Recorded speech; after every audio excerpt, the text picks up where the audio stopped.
Bismillahirrahmanirrahim. Assalamualaikum warahmatullahi wabarakatuh. Apa kabar Bunda? Semoga Allah selalu memberikan kesehatan dan rezeki yang berlimpah. Pada kesempatan kali ini, Hanum akan meneruskan cerita yang berjudul Jangan Salahkan Aku Selingkuh. Buat para pendengar setia arah cerita yang belum nonton video sebelumnya, silahkan buka linknya di deskripsi ya.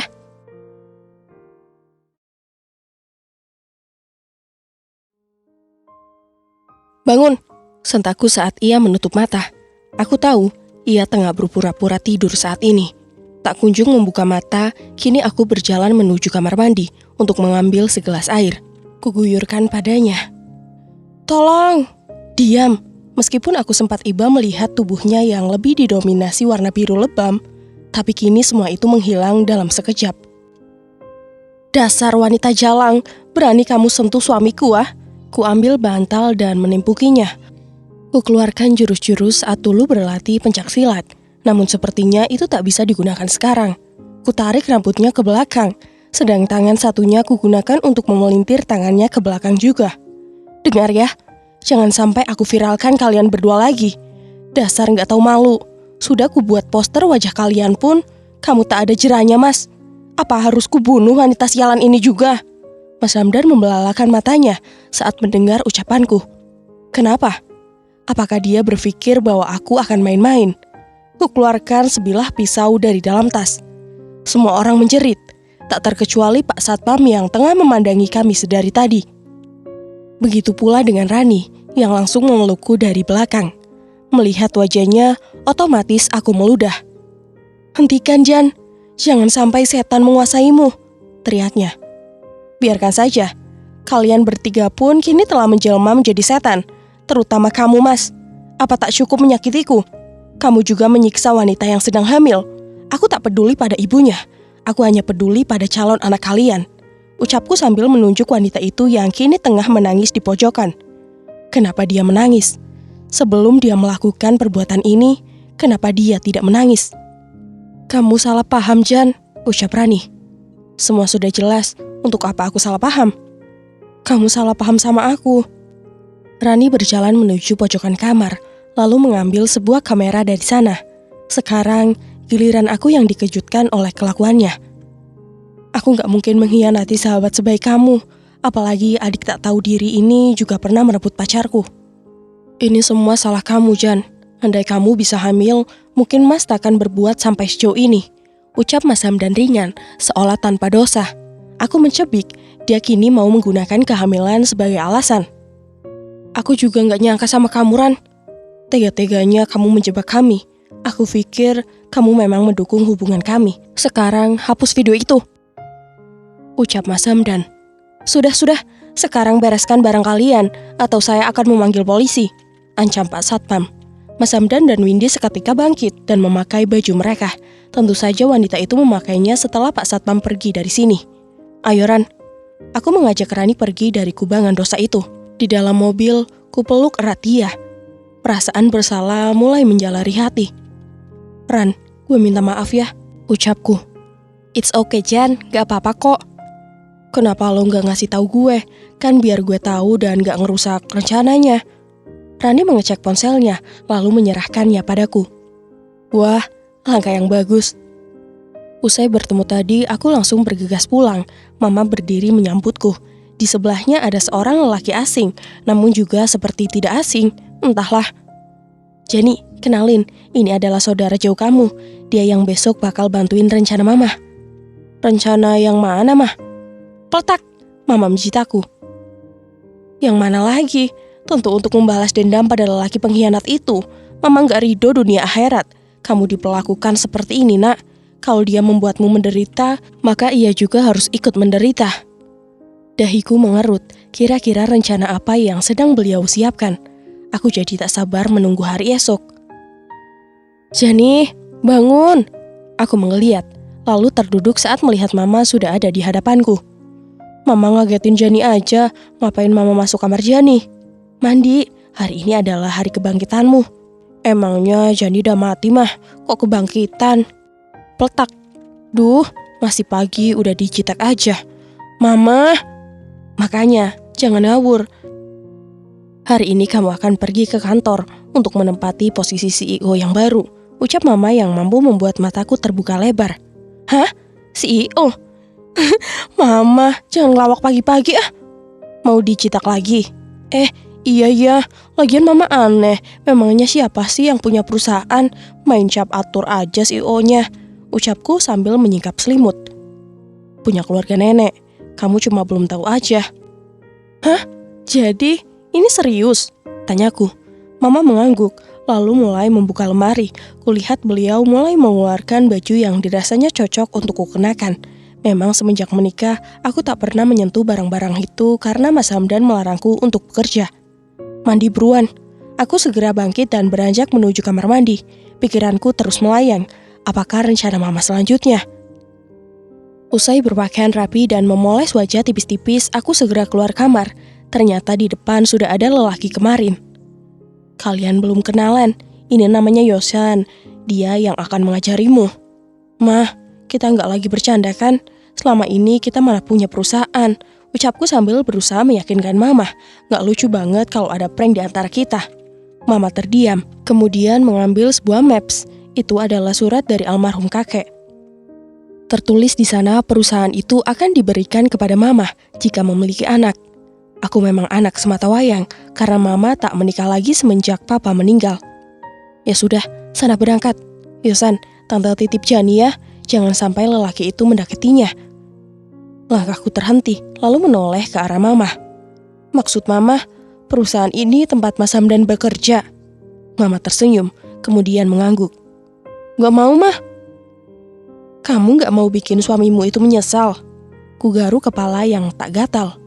Ya mau, mah.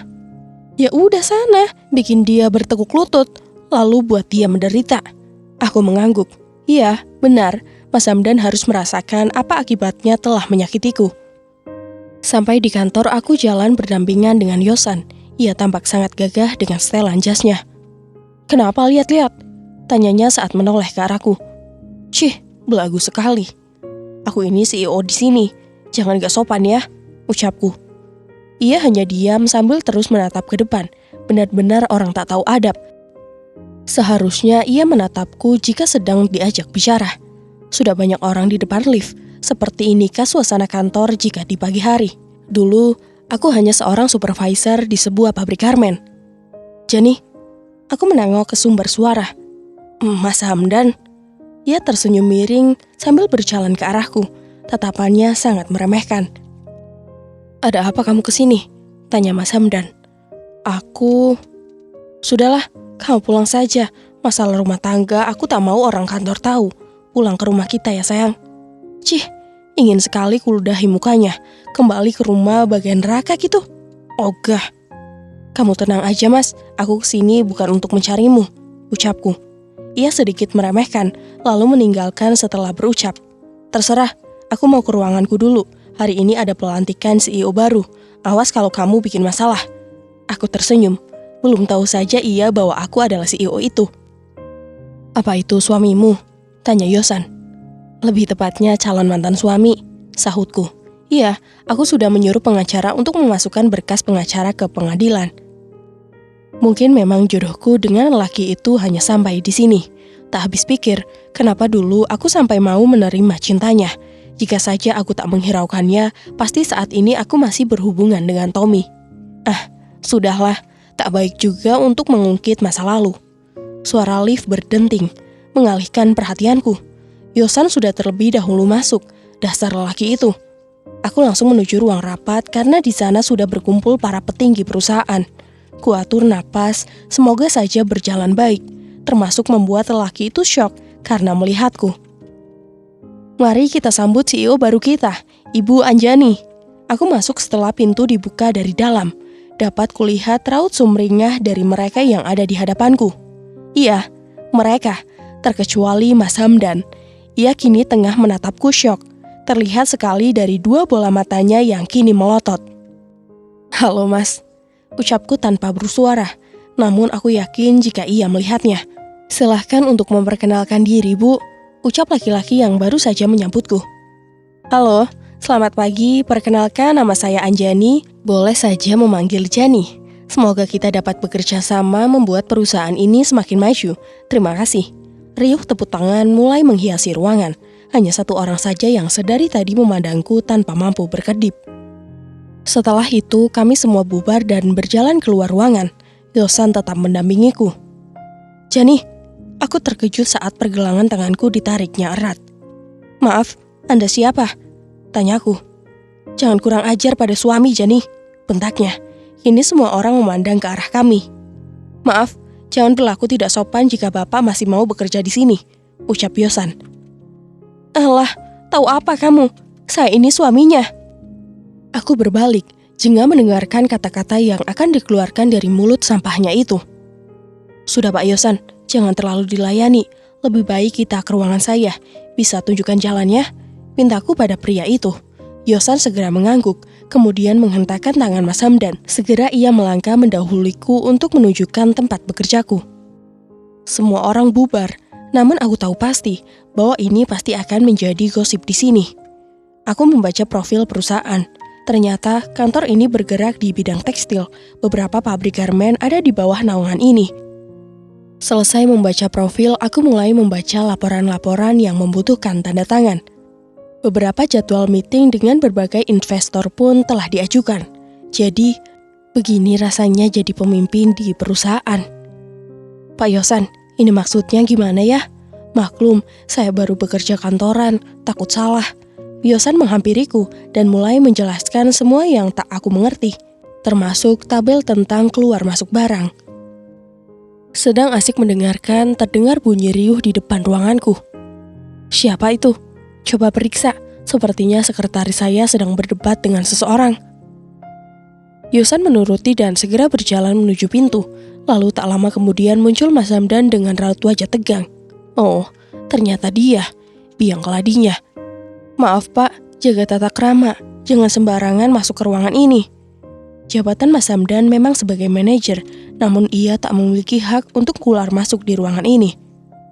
Jani, maafkan Mas ya. Mas kemarin hilaf. Kamu mau kan memaafkan Mas? Mas Hamdan rupanya bermaksud membujukku. Namun sayang, itu takkan berhasil. Maaf, sebaiknya Anda keluar. Pak Yosan, tolong dibantu. Yosan segera menghampiri Mas Hamdan dan memegangi tangannya. Saya bisa keluar sendiri. Aku hanya menggeleng-gelengkan kepala. Ternyata selama ini aku sungguh buta, sehingga tak melihat mana yang benar-benar baik dan mana yang ternyata palsu. Aku jadi mikir lagi. Apa jangan-jangan Mas Hamdan tak sungguh-sungguh mencintaiku? Jam makan siang, aku segera keluar. Aku mengajak sekretarisku untuk makan bersama. Namun katanya ia memiliki janji dengan temannya. Ternyata begini ya, nggak enak. Mau tak mau, aku hanya memiliki Yosan sebagai teman makan siang. Kami menikmati makanan dalam diam. Yosan memang pendiam sepertinya. Terbukti dari pagi ia hanya menjawab sekedarnya. Sisanya ia hanya akan mengangguk. Aku jadi takut, bagaimana jika lehernya encok? Usai makan siang, kami kembali ke kantor dan aku disibukkan lagi dengan berbagai berkas baru. Memang hanya menandatangani, namun harus kubaca juga. Jam pulang kerja pun tiba. Aku menyuruh Yosan untuk pulang duluan, sedangkan aku akan mengunjungi seorang teman, Rani. Ketika sampai basement, seseorang dari belakangku mencoba menyekap wajah ini, dan setelahnya, gelap. Mataku terbuka, ternyata aku sudah di rumah Mas Hamdan. Kenapa aku bisa ada di sini? Aku mencoba bangun, namun kepala terasa sangat sakit. Ya Allah, ada apa denganku? Mulai mengingat kali terakhir aku sadar. Namun semua berhenti saat aku ada di basement. Apakah Mas Hamdan menculikku? Ku cari tas untuk mengambil gawai. Sayangnya tak ada. Di mana sih? Oh, sudah sadar. Tanya Mas Hamdan saat membuka pintu. Kelihatannya. Sayang, maafin Mas ya. Kamu mau kan maafkan semua kesalahan Mas? Aku sudah memaafkan dari kemarin-kemarin. Ya sudah, aku mau pulang dulu. Aku beranjak menuju pintu, namun tanganku dicekal olehnya. Ia menatapku penuh amarah. Kenapa dia cepat sekali berubah suasana hati? Ini rumahmu, mau pulang kemana? Sudah aku katakan, kalau kita akan bercerai, tunggu surat dari pengadilan datang, ucapku. Mas Hamdan seakan tak terima dan menarikku kasar. Dibantingnya tubuh ini ke atas ranjang. Dengan penuh nafsu, ia mencoba membuka bajuku. Awas minggir, Mas, tolong! Mas Hamdan tak memperdulikan ucapanku. Ia semakin beringas hingga akhirnya kancing bajuku terbuka semua. Dulu, aku sukarela melakukannya. Namun sekarang, jangan harap, aku seakan jijik melihatnya.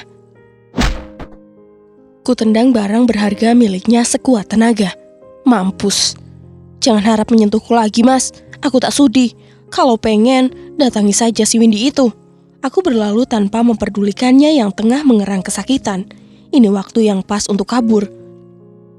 Kulihat tas yang teronggok di ruang tamu. Sial, kemana ponselku? Kamu mencari ini? Tanya Mas Hamdan sambil menunjukkan ponselku. Astaga, kenapa bisa ada di dia? Dengan berjalan tertati, Mas Hamdan datang menghampiriku. Masa bodoh dengan ponsel. Aku segera berlari keluar, lalu menuju gerbang. Sial, masih digembok pula. Tak kehabisan akal, aku mencoba untuk naik ke atas pagar. Bagaimana lagi, tak ada jalan keluar selain ini. Jani, tunggu! Mau kemana kamu? Aku bergegas naik dan turun saat sudah di luar gerbang. Kulambaikan tangan, namun terkejut saat seseorang menggapai tanganku. Aku terkejut saat melihat Jani datang sebagai CEO perusahaan tempatku bekerja. Bisa rusak karirku jika berada di bawah naungannya. Jani yang sekarang sangatlah berbeda, tak seperti dulu lagi yang selalu bermurah hati dan senyum yang menghiasi bibirnya. Aku harus membuatnya kembali padaku. Namun, saat aku mencoba menghampirinya, ada seorang lelaki yang kutebak asistennya, menghalangiku. Jani pun seolah tak mengenal. Brengsek, jual mahal sekali dia. Jani, aku ini suamimu, ujarku berbisik padanya. Terus, aku sudah muak denganmu. Barang rongsokan mending ku buang ke tempatnya. Ia tampak menyeringai. Sungguh, ini bukan Janiku. Hatiku semakin kalut saat Windy mengabari jika ia ingin segera dinikahi. Gila, padahal ia tahu jika aku masih memiliki istri. Ini salahmu, Mas. Bukankah kamu bilang akan menceraikannya, lalu menikahiku? Lagi, Windy mengirimi pesan. Tak ada jalan lain. Jam pulang kerja, aku langsung berjalan menuju basement. Di sana sudah ada Jani yang berjalan sendiri. Tumben, kemana asistennya yang sok ganteng itu? Ku keluarkan obat bius yang selalu ada di mobil, lalu menumpahkannya sedikit ke sapu tangan. Maafkan Mas Dek. Aku segera membekap mulutnya dan ia pun langsung terjatuh pingsan. Aku menyeringai, kamu akan selalu menjadi milikku, Jani. Ku gendong tubuhnya dan membawanya ke mobil. Aku pun langsung meluncur menuju rumah. Saat ini aku harus mengendalikannya lagi. Sambil menunggu sadar, aku mulai mengecek gawainya. Banyak pesan dari operator saja.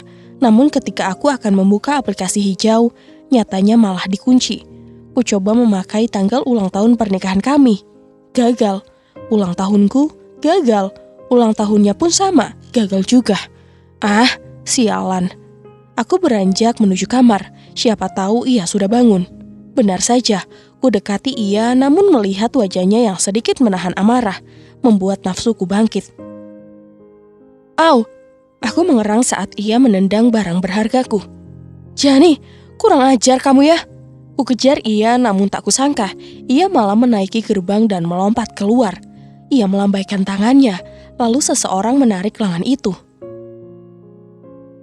Yosan, Jani sepertinya terkejut juga. Lelaki yang selalu mengikuti Jani kemanapun itu, merusak segalanya. Wanita yang masih menjadi istriku itu melambaikan tangan, kemudian lari menjauh. Kenapa aku bisa sesial ini? Baru saja ingin memberi pelajaran padanya, malah sudah ditinggal duluan.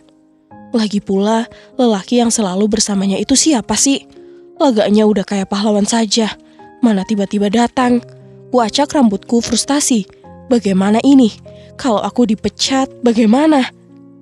Biar bagaimanapun, Anjani yang sekarang bukanlah yang dulu. Ia lebih galak. Aku masuk ke dalam rumah, hendak mengambil ponsel miliknya yang kutaruh di atas meja. Namun sudah tak ada. Sial betul, gagal semua. Ponselku berdering, panggilan dari Windy datang. Ada apa sih? Halo Mas, aku pengen makan rujak, ucapnya dari seberang sana. Lalu? Tanyaku. Ya kamu belikan lah mas, masa gitu aja nggak tahu. Kuhela napas panjang, Windy memang mempunyai badan yang seksi. Namun tetap saja, ia tak lebih baik dari Jani. Ia sangat manja. Kamu minta belikan sama Rani aja dulu Win, perintahku. Gak mau lah mas, dia udah berkhianat gitu, aku gak mau ngomong sama dia lagi.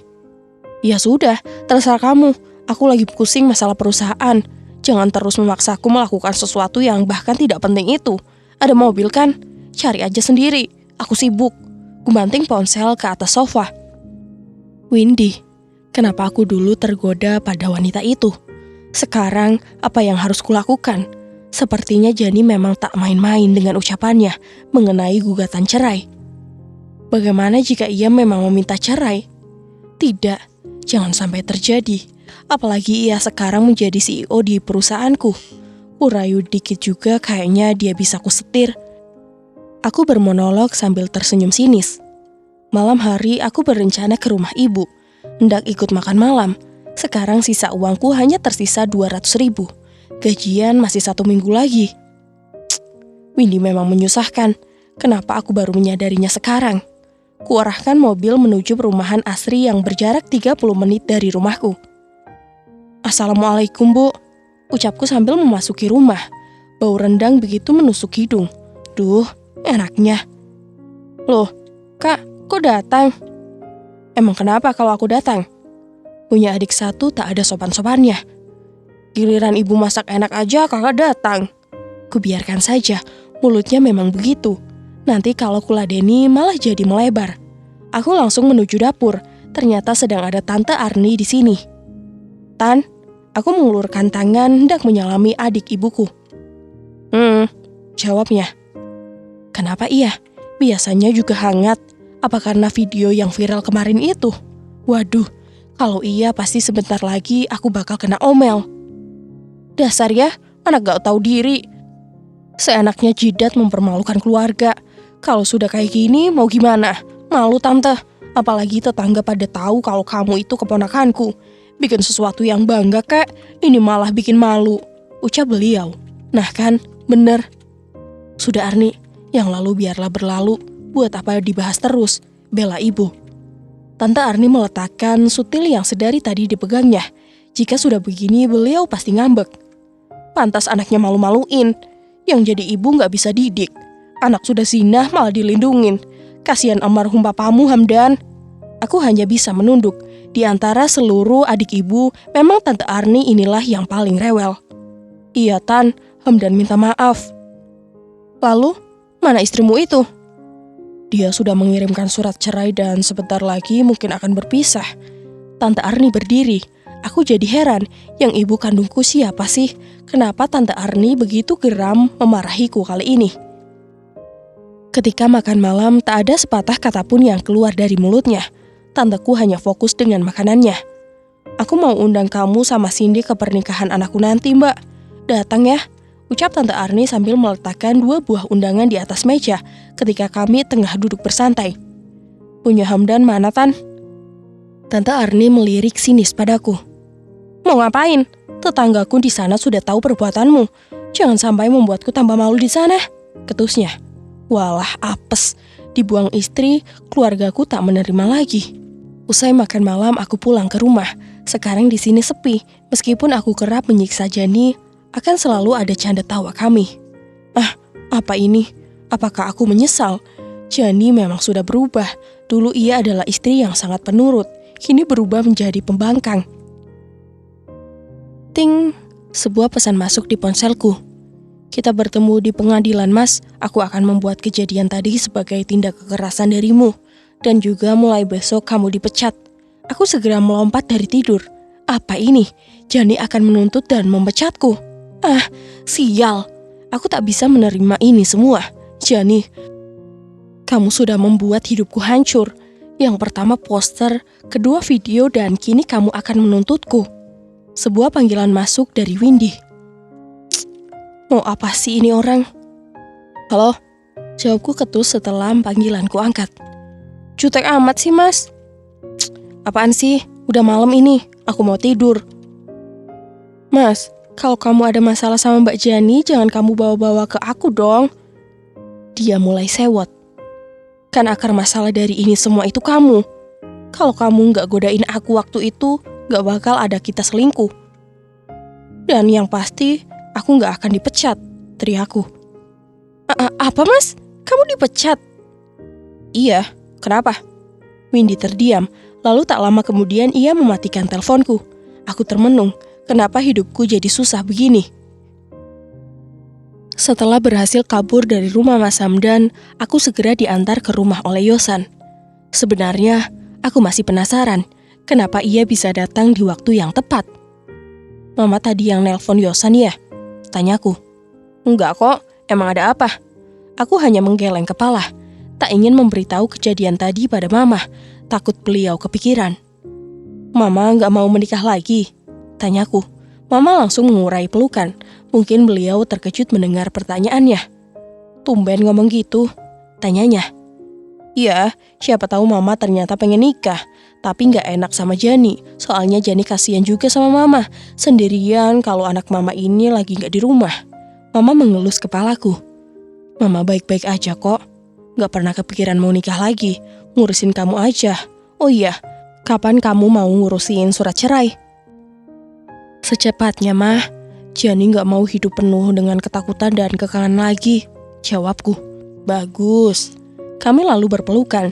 Mama pindah ke kamarnya, lalu aku mengirimkan pesan pada Mas Hamdan tentang rencanaku yang ingin menuntut dan memecatnya. Sekarang, aku bukanlah Jani yang dulu. Mas Hamdan tak bisa menggertakku lagi. Pagi hari aku sudah rapi dengan setelan kemeja dan celana panjang. Akan berangkat ke kantor. Wangi masakan Mama sudah sampai ke kamarku yang terbuka pintunya. Jan, ayo sarapan, teriak Mama. Oke, Ma. Setelah menyemprotkan parfum, aku segera keluar sembari menenteng tas. Ya Allah, hidupku berubah banget. Kenapa dulu aku mau aja disiksa dan diatur? Kenapa tak dari dulu saja aku melawan seperti ini? Wah, cantiknya anak Mama nih. Sarapan dulu. Mama mau ganti baju. Emangnya Mama mau kemana? Tanyaku. Mau ke kantor pengacara? Buat mengurusi perceraian kamu. Aku hanya diam saja sambil duduk. Tak terasa, perceraian itu akan segera datang. Semoga kedepannya akan lebih baik lagi.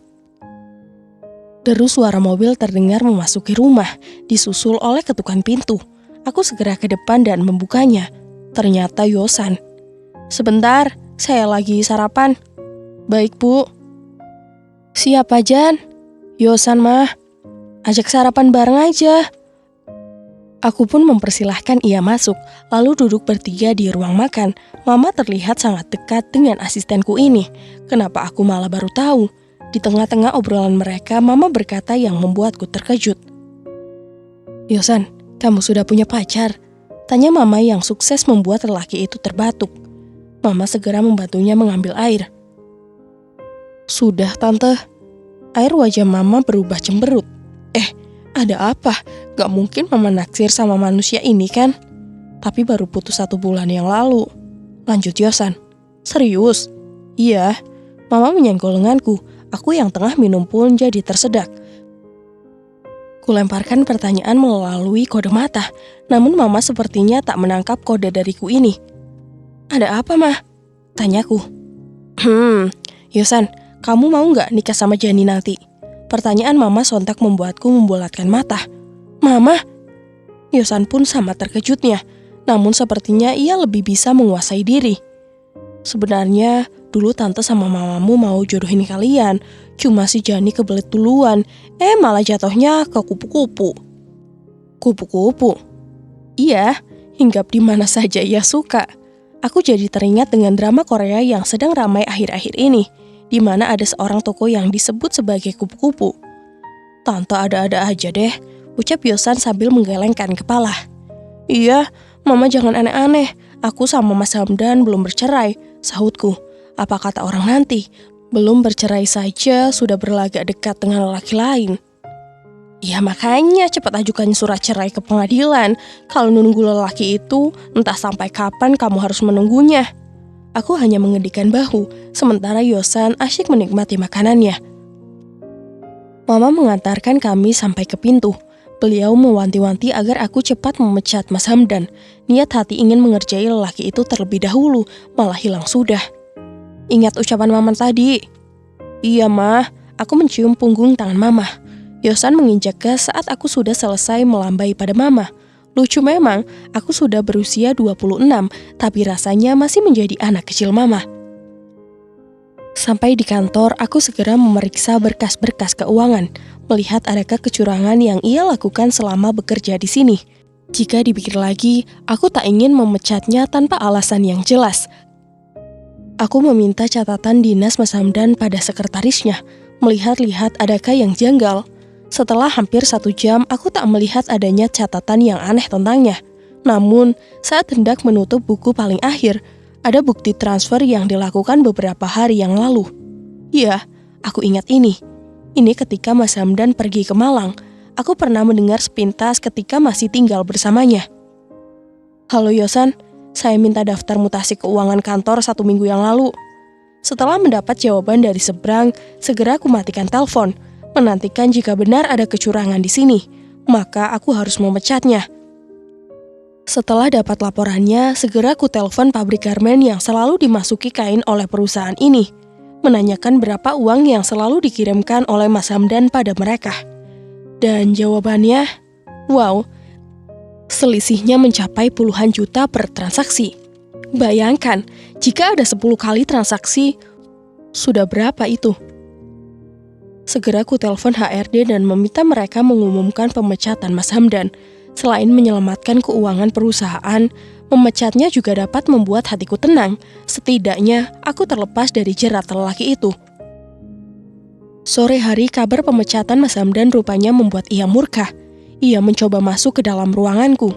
Beruntung, aku telah mengantisipasi ini dengan mengirim 2 orang satpam di depan ruanganku. Jani, keluar kamu! Jangan melakukan perbuatan pecundang seperti ini. Aku hanya menaikkan sudut bibirku. Ia baru kehilangan pekerjaannya, namun sudah seperti ini. Bagaimana jika ia tahu kenyataan lain saat sudah sampai di rumah nanti? Mas, mentalmu cemen ternyata. Aku keluar dari ruangan saat sudah terdengar keributan di depan ruangan. Kukenakan sweater yang sedari tadi teronggok di sofa. Pak Yosan, kamu sudah kirimkan orang ke rumah Pak Hamdan? Tanyaku. Sudah, Bu. Berapa orang? Tanyaku lagi. 8 orang. Aku menghentikan tangan yang sedari tadi tengah menata barang di tas, lalu tersenyum simpul.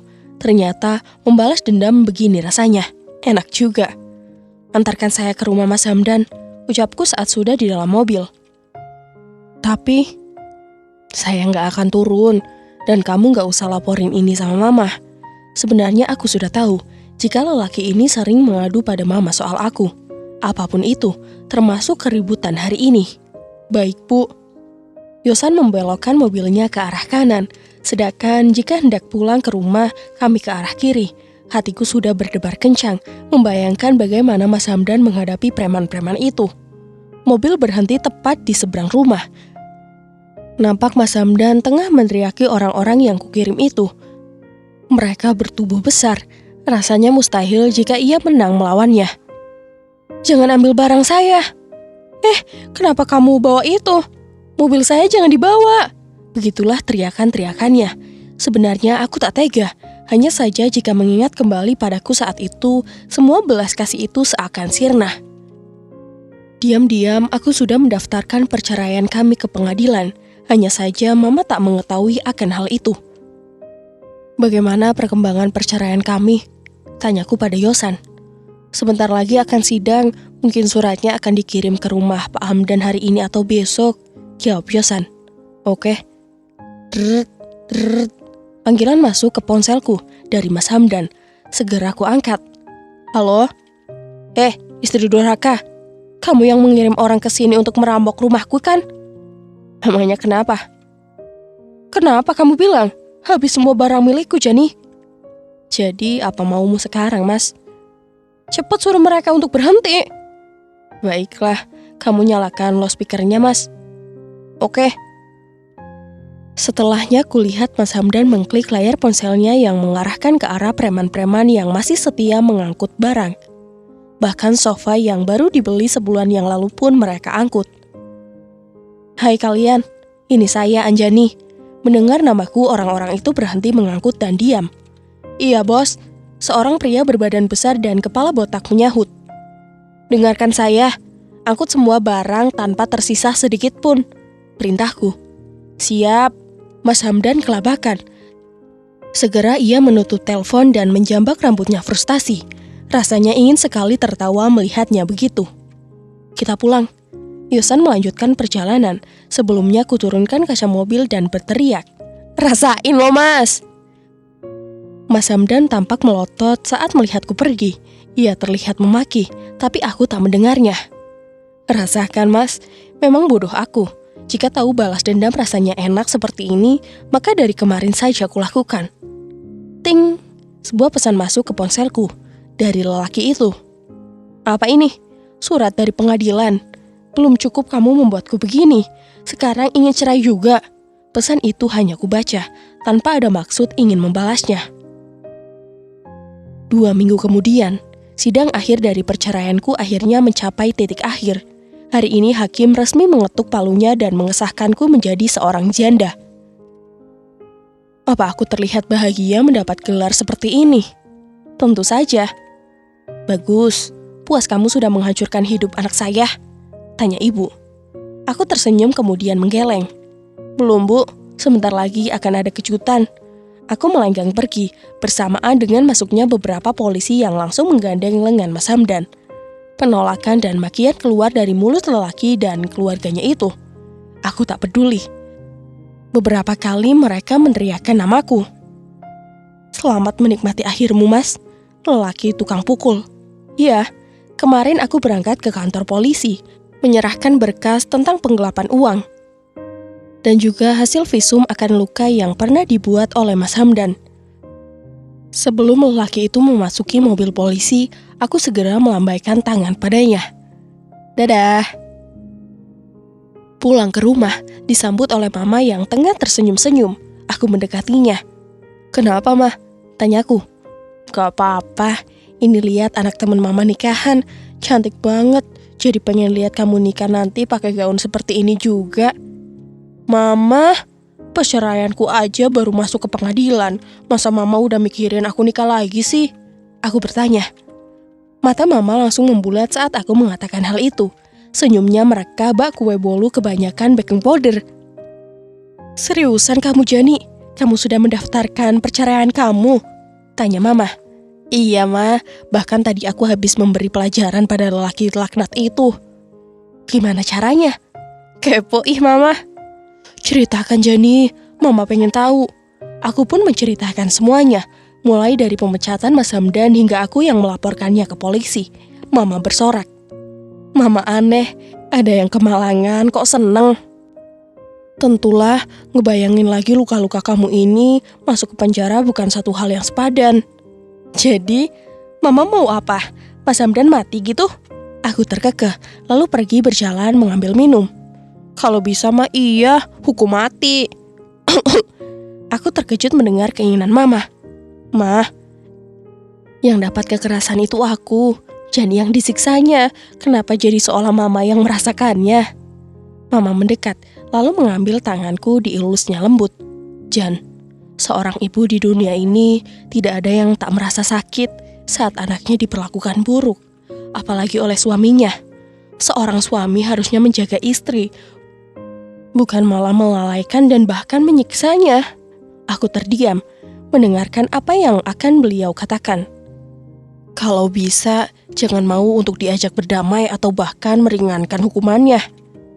Kering, suara ponsel membuat jeda ucapan mama. Aku segera mengambil bedah pipi itu. Ibu mertuaku. "Halo mah, apa yang kamu lakukan pada anakku Jani?" Telingaku berdengung mendengar teriakan ibu dari seberang sana. Beliau pasti sangat emosi sekali. "Apalagi bu, Jani membuat Mas Hamdan merasakan apa yang seharusnya ia rasakan sejak lama." "Apa yang anakku lakukan memangnya, ha? Sampai ia dipenjara seperti itu?" Jani dipukul ibu, disiksa, bahkan Mas Hamdan menggelapkan uang perusahaan. Diam sesaat, sepertinya ibu tengah terkejut dengan apa yang kubeberkan barusan. Mana mungkin anakku seperti itu?